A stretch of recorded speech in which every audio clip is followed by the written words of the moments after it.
Wow, good morning. Oh my gosh, it's still morning. I can still say that. Hi, everyone. Welcome to the 35th Annual Small Farm Conference.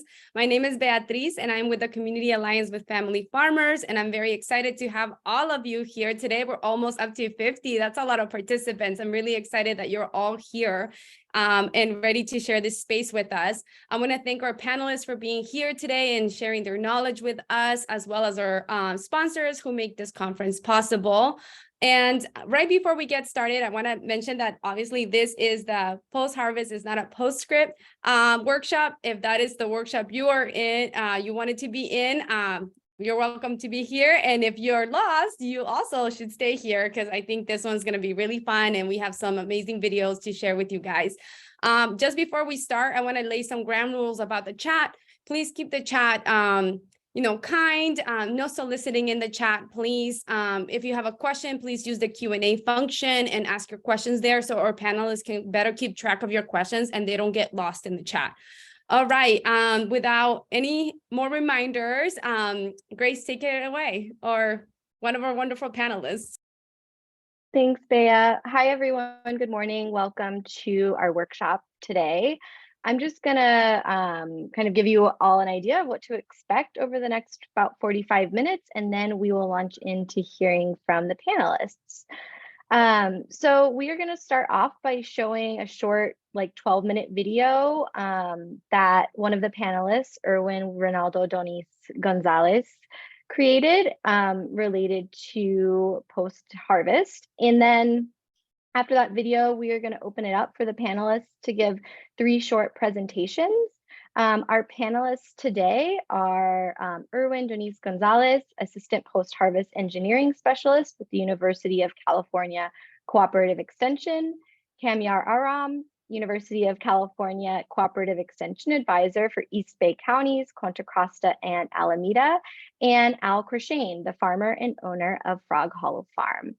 After the panelists give short presentations, about 10 minutes each, we will also have hopefully about 15 minutes at the end to answer your questions. So please start populating your questions into the Q&A box that you can find at the end or at the bottom of your screen. And you can also add your questions to the chat, and I will try to keep track of those as well.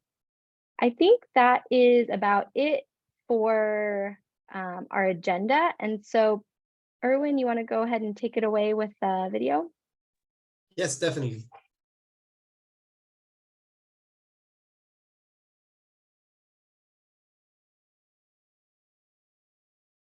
Fred Mañas at Mañas Ranch.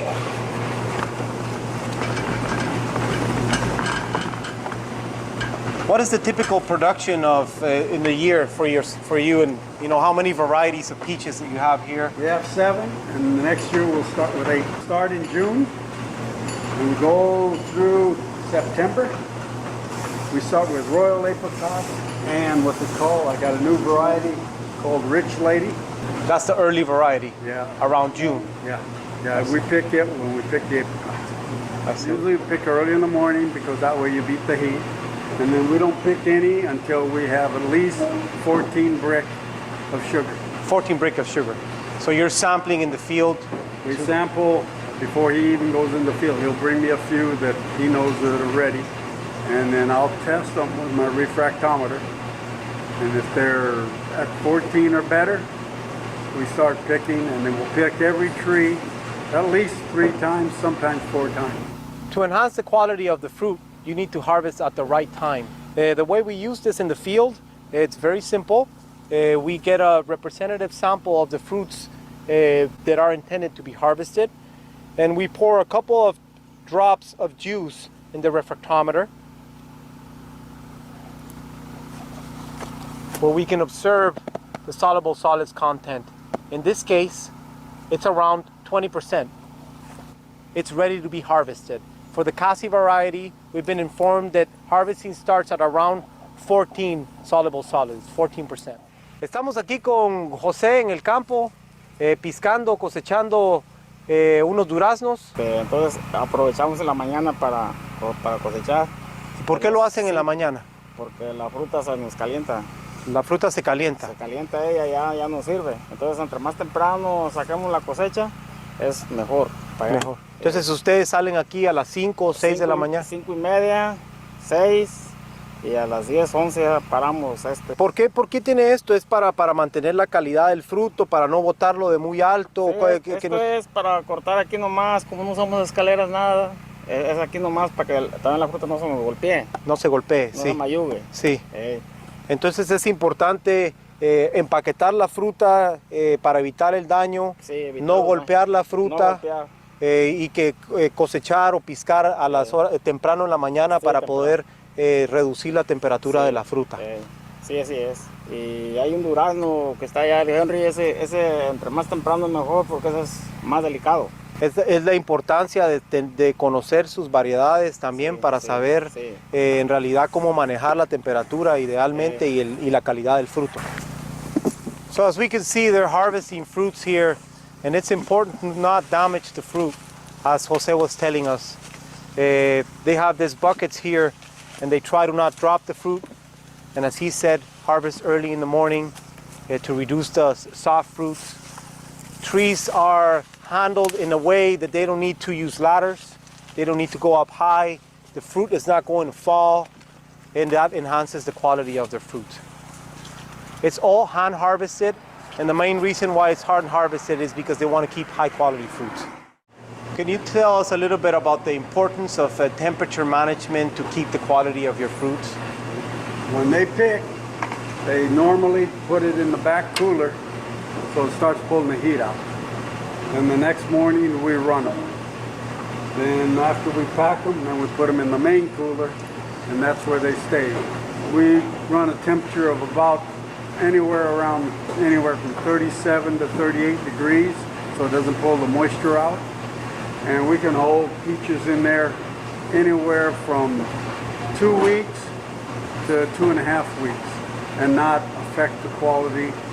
And you do the initial cooling at least overnight Yes. to reduce the temperature of the fruit. Yes.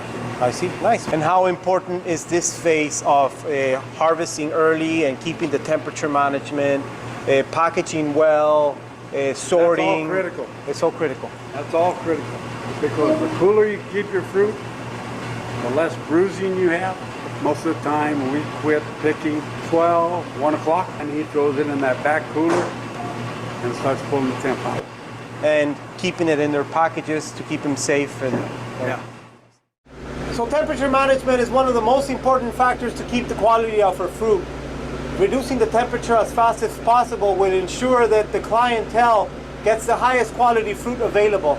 So here we've set up a cool box system in the field, doing some initial cooling of peaches. It's very simple. We have 2 rows of already packaged in plastic container peaches. The way that this system works is we set up a box fan, an inexpensive box fan here in the front. And this fan, when it's turned on, it draws the cold air from the cooling system from the room, and it forces it through the fruit, and it exhausts it into the room. What we will learn here, if there's any difference between a forcer cooler or a typical room cooling in the field. To allow the forcer cooler to function, you have to have a tarp in the top of the boxes, which will allow the cooled air to just be forced through the sides of the boxes and through the boxes and peaches themselves.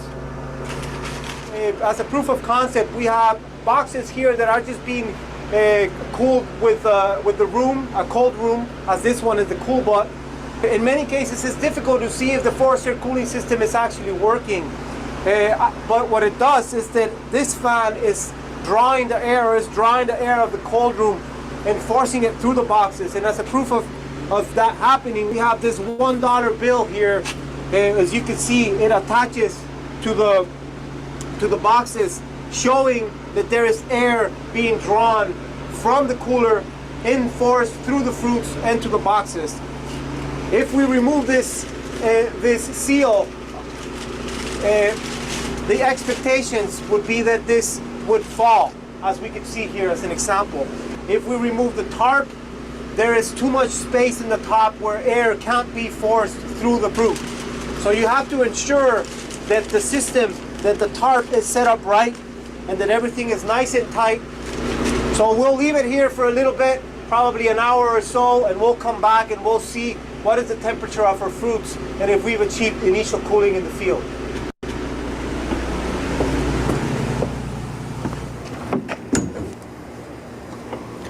So we're back at the processing and packaging facilities from the field with recently harvested fruit. So this is the fruit that has been cooled only in the cold room. And it's around 14 degrees Celsius. And here I'll get a sample of what has been cooled using forced air cooling. And it's around 9 degrees Celsius.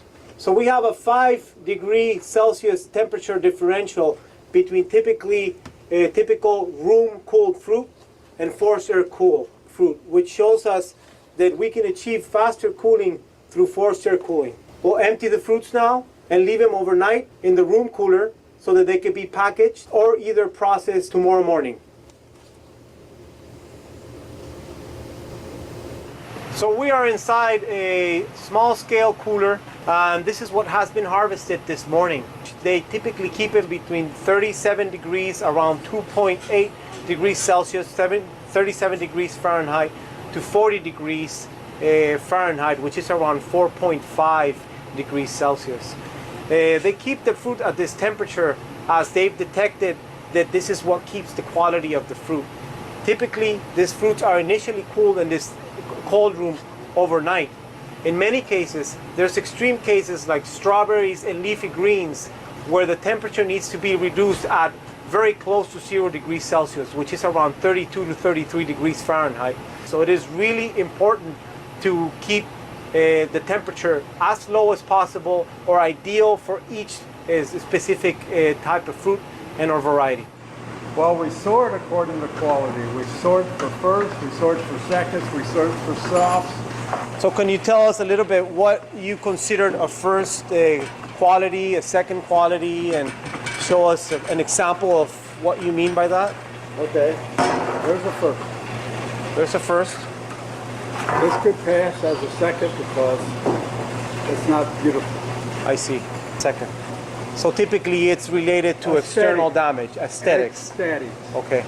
So what are you looking for? What is quality for you? First, seconds, and softs. First, seconds, and soft. So you're looking at the color of the fruit, the firmness. Yeah, like there's one little bruise, so it would be a second. So that would be a second. Yeah. And first has to have no bruises. Are you guys sorting by size as well or no? Yeah, so this right here is cranked down to the sizes, so it'll go down perfectly whether it's towards this size or it's down. I see. So you have 5 different sizes. They're looking at the quality of every single fruit and segregating for quality. So, and the quality is a visual quality, typically external quality. So here we have a first quality fruit. It's nice and firm. It has good color, good uniformity. It doesn't have any damages, and it's considered a number 1. But a number 2 fruit can have some damage, some bruising, some quality defects. Still a really nice and good fruit. Same flavors, but the appearance. So appearance is really important for the clientele. When we freshly pick them and we need them to cool down so they're not too soft or too hot to handle, it messes up when we pack them and the skin will rip. I see. So if you let them chill, it's easier to pack. So it is easier to pack if the fruit is chilled? Because then you can see more of our bruises on the peaches. I see. Instead of when they're freshly picked, you don't see any of the bruises. I see. And even to move them around, I see you have that padded to avoid damage of the fruit. Yeah. Keeping the fruits safe from bruising is very, very important. Harvest early in the morning when the temperatures are low, and then they try to lower the temperature in the refrigerators as soon as possible. So here we can see the packaged fruit after it's been sorted and packaged. They stored it at 35 to 37 degrees Fahrenheit. The cooler or the storage facilities need to be clean and organized in a way that you can achieve cooling, ideal cooling of the fruits.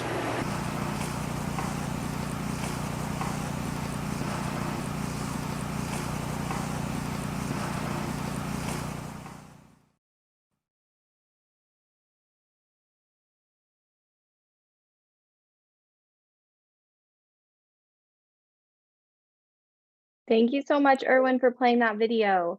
A note for the panelists, we actually are running behind on time. And so I'm going to ask each of you to limit your presentations to around 7 minutes. I will interrupt you if needed and give some reactions as a reminder. Kamyar, you are up first.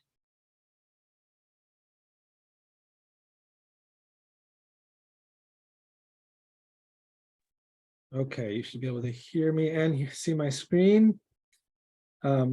That was an awesome video, and in the interest of time here, I'm just going to unpack, so to speak, some of the biological factors behind the things that were discussed in this video, and I'm going to just touch on things just in the interest of time. So think of these as concepts that you're going to kind of stash away to look at more carefully later, and also kind of as a basis for your questions for our discussion.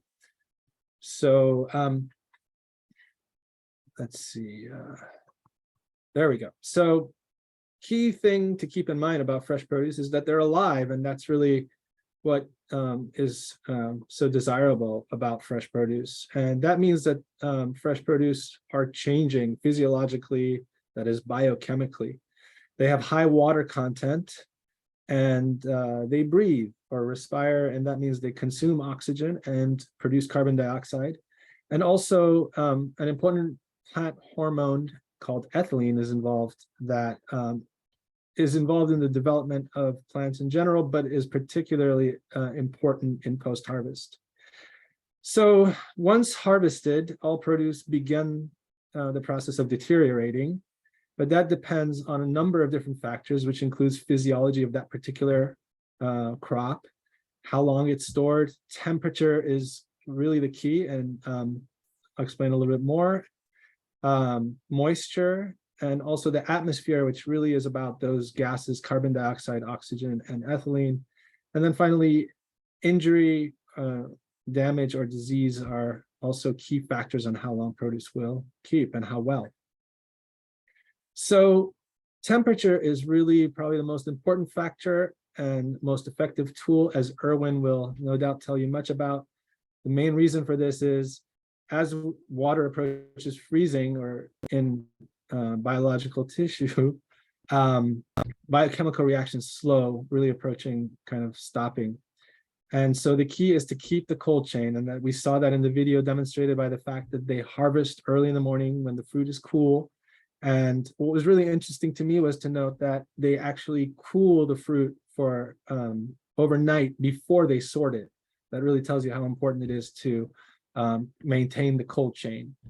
Things to watch out for, of course, include freeze injury. If the temperature drops so low as to freeze the tissue, that's usually a kind of catastrophic failure that can't really be recovered from the quality, and will be lost.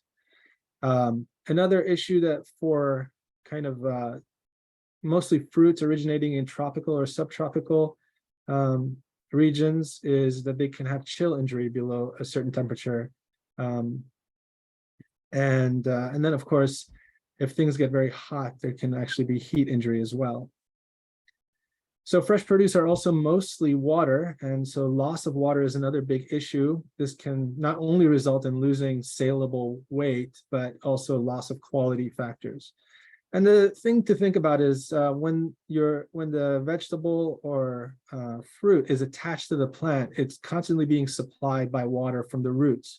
Once you cut that off, then it continues to lose water because it's still alive and breathing, but it doesn't really have a source to replenish that with. So we really try to minimize that. And that's why the recommendation is for most produce to be stored at very high relative humidities, with some exceptions, things like onions and winter squash. Another factor I wanted to mention, is also that because that transpiration is removed, that produce can also become liable to heat injury just by being in the sun. So, shade at the minimum is also key. So one of the things we saw in the video was that there was a high emphasis on the varieties of peaches and how they had their own kind of unique characteristics and needs. So physiological factors of produce, the type of produce, whether it's a tomato or a peach or a potato, and also even varietal differences are important, and they affect things like how much they will breathe or respire, how much ethylene they produce, or how sensitive they are to ethylene, and how much water might be lost. And the key with ethylene is a gaseous hormone, and it's produced largely by, it's produced in all plant tissues, but particularly in ripening fruit. It actually accelerates the ripening of fruit, and that can be desirable under some circumstances, but it also causes yellowing of greens or even cucumbers. It also increases the vulnerability of the produce tissue to microbial rots.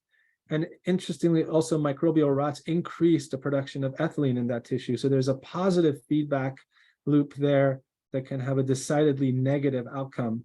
So all of that can be reduced through temperature management in particular. So finally, damage and rot are kind of two issues that are linked together. We saw really in the video how delicately those peaches were being handled, how there was an emphasis on not damaging them during harvest or sorting, and also to remove things that were damaged, because any kind of breakage of the skin or bruising or sunburn, these things can also not be visible initially, but they'll predispose the fruit to microbial action and rot. Also, microbial action is favored by wetness and warmth. And of course, as the fruit is more ripe, it is more susceptible. So that was the key kind of in removing soft fruit, you might not remember from the video. So the key is to prevent damage, to sort and remove damaged fruit, and also to sanitize equipment and gear, because that's where a lot of microbes actually are kind of held in reservoirs in unclean material. I'll stop right there, I think, and pass it on.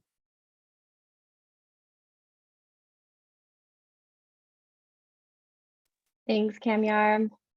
Great presentation and right on time. Irwin, you are up.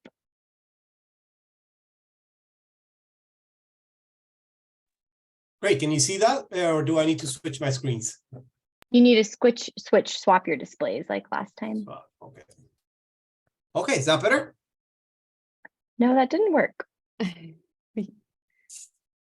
it again. Perfect. There you go. Okay, perfect. Thank you. So I'm going to talk a little bit more about the cold chain, and I really appreciate Kamyar's approach in directly addressing the video, so I'll continue to do the same. Let's start by saying that video, it wasn't the perfect scenario of cooling produce. There were some things that had to be sacrificed in that facility because they did not have access to all the technology, and they didn't have access to some techniques that we're trying to improve. One of them, for example, is the initial cooling facility, like we mentioned, forced air cooling. They typically did not do that, and also their cooling units were a tad undersized. So if you are if you were looking to store peaches for long term, or keeping them at their proper temperature, which should have been closer to around 33, 32 degrees Fahrenheit, or close to 0 degrees, they would have had to significantly change their facilities there. So, but, they tried, they were trying to improve and trying to make things better in that location. But more specifically, why is cold storage important, and specifically for fruits? Like Kamyar hinted, there's an increase in shelf life, a quality increase, safety, which is very important these days. Quality is important in terms of keeping your clientele happy. And in many instances, people are only going to buy one product once and not buy anything ever again. So it definitely improves your profitability, reduces microbial load, and most importantly, too, it is required for a CA storage, controlled atmosphere storage, and modified atmosphere packaging. So these techniques do not typically replace the importance of temperature management. But why do we call it cold chain management? It's an analogy of a chain. It starts in the field by keeping the product cold, harvesting early, as we mentioned. And the idea is to cool as quick as possible so that we can reduce the issues of increase in temperature, or like what we mentioned, potential issues here. So all this is interconnected. A lot of steps are taken to develop this properly. And what a lot of people do not do is initial cooling or forcing cooling, which we will talk a little bit about that right now. As I said, cooling begins in the farm and the field by preventing an increase in temperatures or in heat. Also regarding food safety, in many instances, placing the boxes, for example, under trees can, you could get bird feces on them or so on. So try to avoid that, especially if you can design some physical structures. It's an interesting picture right here that this is a zoom in. This truck is shaded and so on. But when they're harvesting, the boxes are placed right at the side of the field. The truck is right here in the background. And so that's not proper either. They should have found a shaded location for those boxes too. Temperature management. Let's just zoom into a specific example here. Let's talk specifically about strawberries, where strawberries are highly perishable fruits. So the sooner we cool these fruits, the higher the quality. Let's look at a percentage of marketability here in the corner.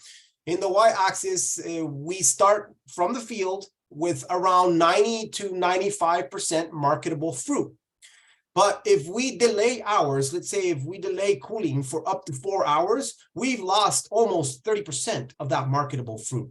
So cooling it quicker, if we are able to to place the strawberries in initial cooling facilities in either 1 or 2 hours, it's significantly less losses. This is just a table, recommended pick to cool time. As you will see, the vegetables and fruits that breathe or transpire, respirate the most are the ones that you need to harvest earlier. I leave some considerations for optimum cooling here, but we've mentioned and reiterated this, so I'll skip this right now. But I wanted to really zoom into this figure right here. It's very important to understand what is the type of product that you're dealing with. Not every product is treated similarly. Generally speaking, as Kamyar hinted, we have 2 different types of products. There's more, by the way, but in terms of temperature management, we could generally categorize them into 2 different groups. One, as those that are cold resistant, or they can resist lower temperatures. That includes many fruits like peaches that we mentioned, strawberries, broccoli, other vegetables too.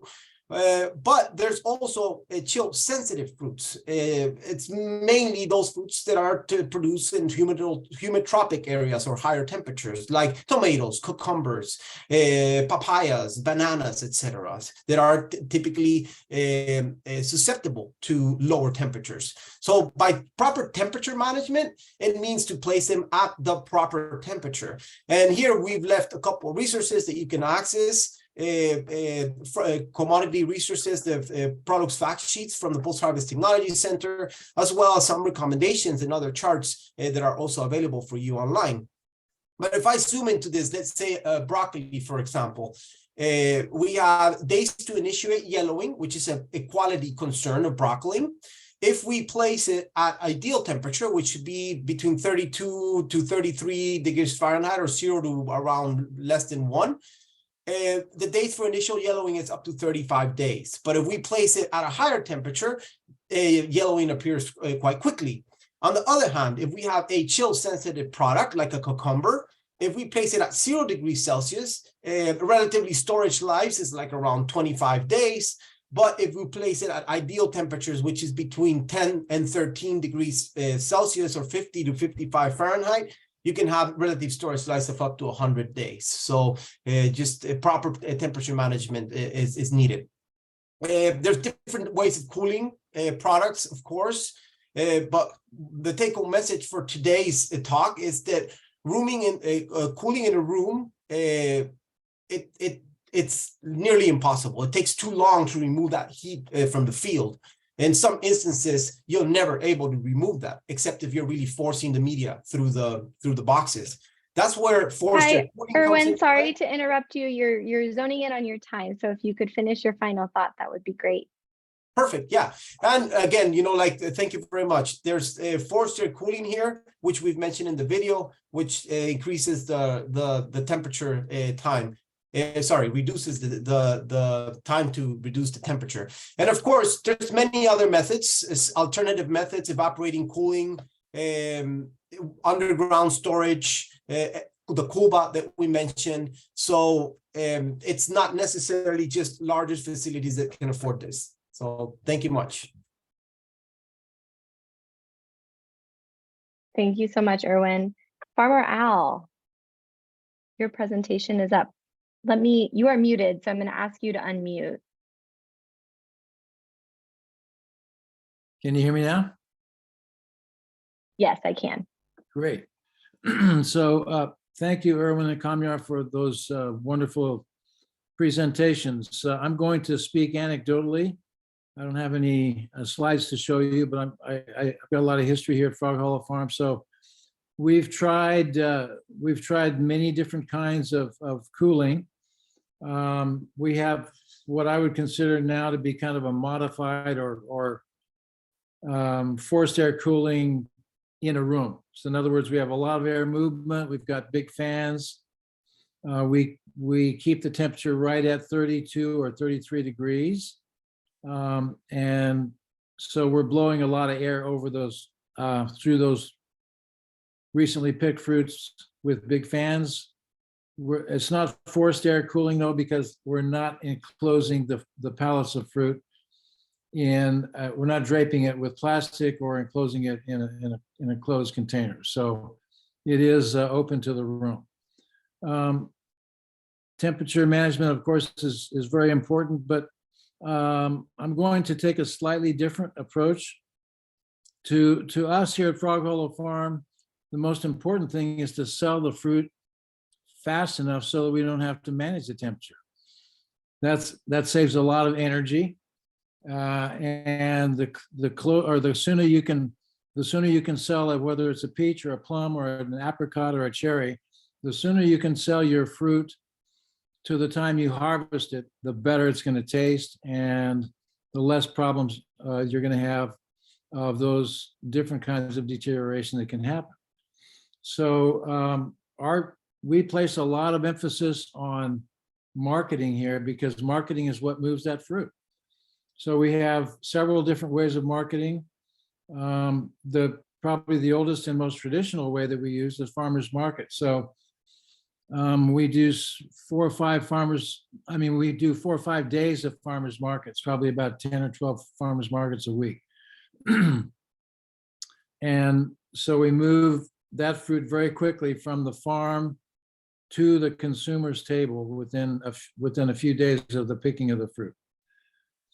Another channel that we use is e-commerce. That's where we advertise fruit for sale on the web, and we advertise from tree to table in 48 hours for some of the fruits, not all of them.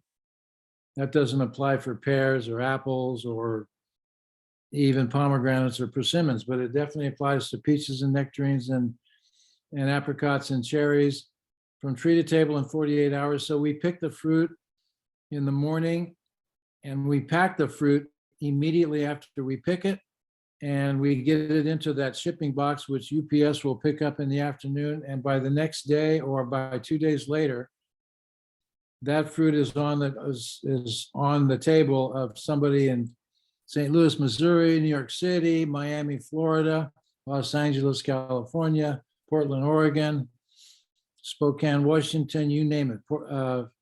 So the idea is to get the fruit out fast.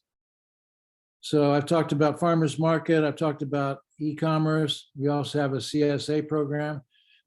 All of these programs employ infrastructure, which took us really decades to establish. So these are ideas which will work for any size farm, but some of them do require some infrastructure and organization and maybe some human resources to manage each type of produce or each type of transaction. The CSA is a community supported agriculture. That's where we have our own vans and our own drivers delivering directly to homes throughout the Bay Area on a daily basis throughout the week. So again, from tree to table in 48 hours. So another thing that we do here at Frog Hollow Farm, you saw the video about the number ones, the peaches, the number 1 peaches, the number 2 peaches, the soft peaches. We also do that kind of grading here.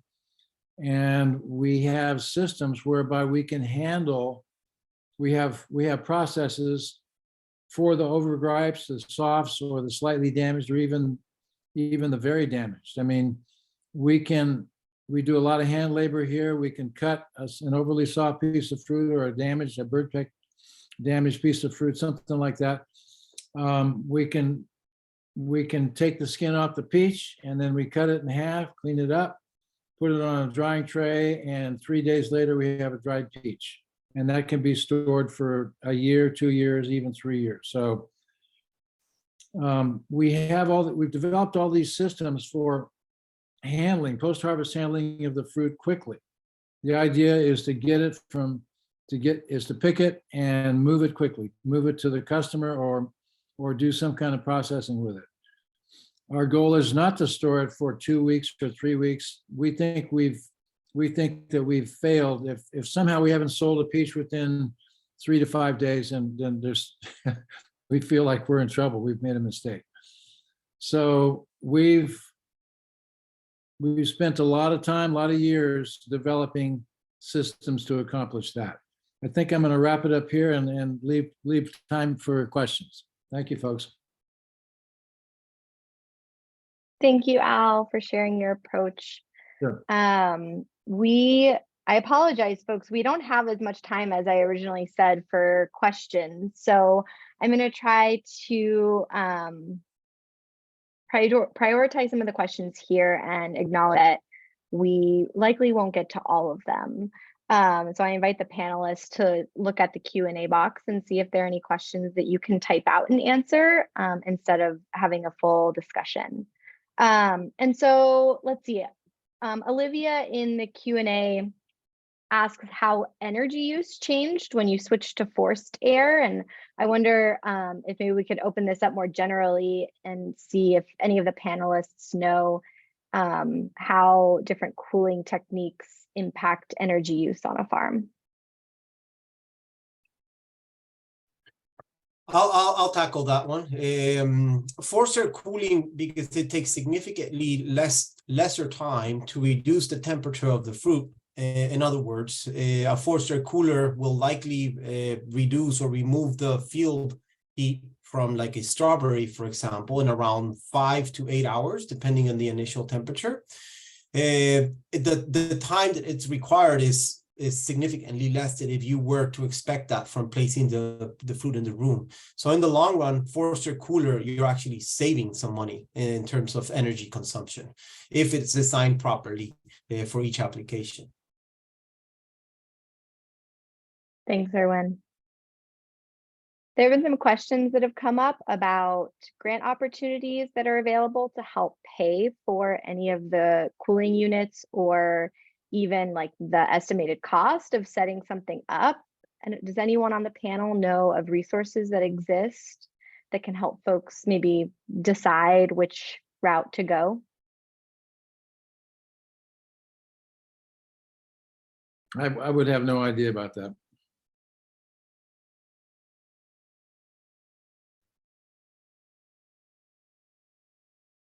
So I was waiting for Irwin to chime in on that, but I don't know about anything specifically, but I think, there are a lot of, well, I don't know, I would say there are a lot, but, there are incubator grants of various types, and it really depends. And I think that post-harvest facilities would definitely fall into most categories of kind of infrastructure. And I think that with that, I will try to inform myself more, because I think that is a very good question that will be on many people's minds. Yeah, I'm completely unaware of that, to be sincere. I know that there's some small farm loans that if it's technology implementation and so on, they're sometimes available. Also loans for veterans and farming and so on. So there's options out there, but it's specific to different size farms and so on. But I'm not completely versed at that topic. Irwin, are there any resources on the Post-Harvest Center website that can help people determine the cost of different technologies? We do. We have several publications in terms of, and actually I can think of one right now, which is cooling facilities. That's how it's called. And these publications are available through the ANR. And there is means of determining energy consumption and investment for each of the different methods, not only forcer cooling and room cooling, but other methods too. I can find those quickly and put the link right here in the chat room. Yeah, that would be great. Thanks. This question is for Farmer Al. Someone in the chat asks if you have any advice for building out infrastructure that you highlighted in a new space.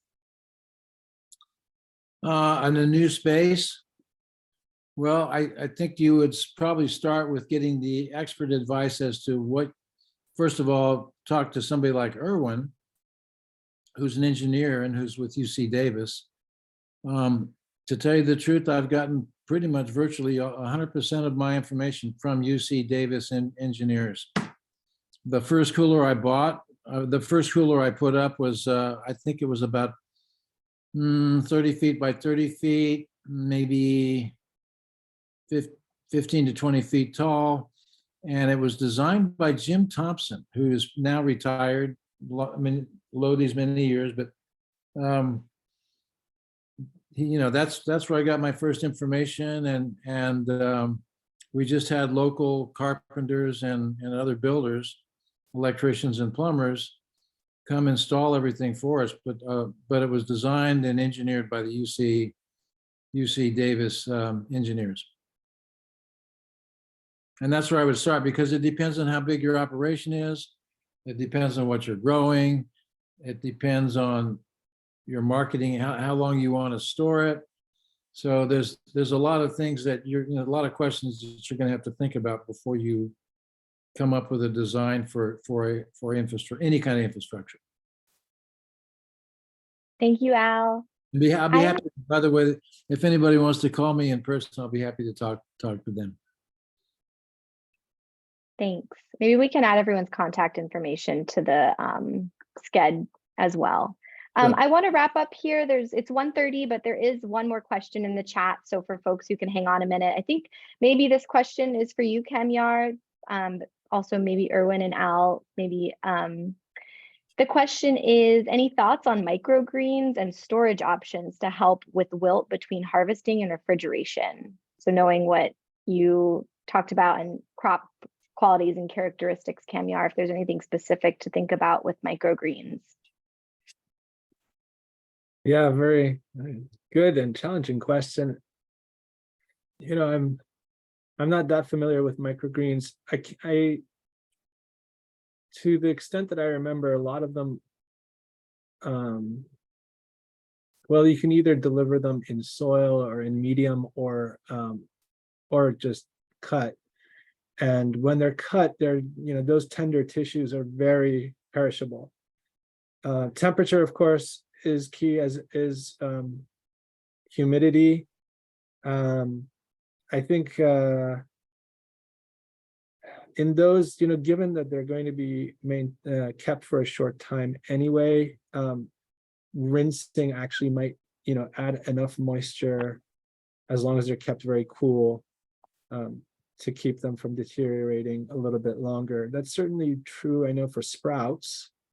But ultimately, a product like microgreens, if it's been cut by the time it's delivered, then it should be considered a highly perishable product. And keeping it cool and high humidity would be, again, the standard, I think. Another thing that I'll inform myself more on for the future. Good question. So to specifically answer to your question, microgreens are highly perishable, you know, and it's like any other leafy green, only that exasperated. You could assume it almost like a spinach. It won't maintain quality for more than 2 weeks. Let's start with that. And to Al's great point, try to distribute as quicker as possible, the better. You'll see wilting, yellowing of leaves, decay is likely to increase too. The temperature management is the number one. And there's different ways of doing temperature management. In some instances for microgreens and others, package icing or top icing loads is also an option. You know, that's very common in the vegetable industry. The frequent misting for reducing wilting hasn't proven to reduce wilting significantly. It just allows product to grow this film of bacteria and yeast in the surface. So I don't always recommend frequent misting of any sort. But again, temperature management and proper packaging for your specific needs in microgreens. And by temperature management is trying to reduce the temperature of those greens to really close to 1 degree Celsius, 0 to 1 degree Celsius. 32 to 33 in less than 6 hours, it should be ideal. Wonderful. Thanks, Irwin, for wrapping us up. Thanks, everyone, for joining us. Sorry for going a couple minutes over. I think Beatriz is going to close things out for us here. Yeah, thank you all to the panelists for being here. Thank you so much, everyone, for sticking and just asking some wonderful questions. I mean, I hope to see the rest of you in more workshops. Don't forget about the in-person events. We would love to see y'all there. I know that the weather's not looking promising right now at some areas, but yeah, we would love to see you all in the regional gatherings. So check those out. Thank you so much. And at the end of this webinar, there'll be a little survey that pops up. So just please let us know your thoughts and comments. That would be greatly appreciated. And thank you all so much. Have a great day. Thank you. Bye-bye. Thank you.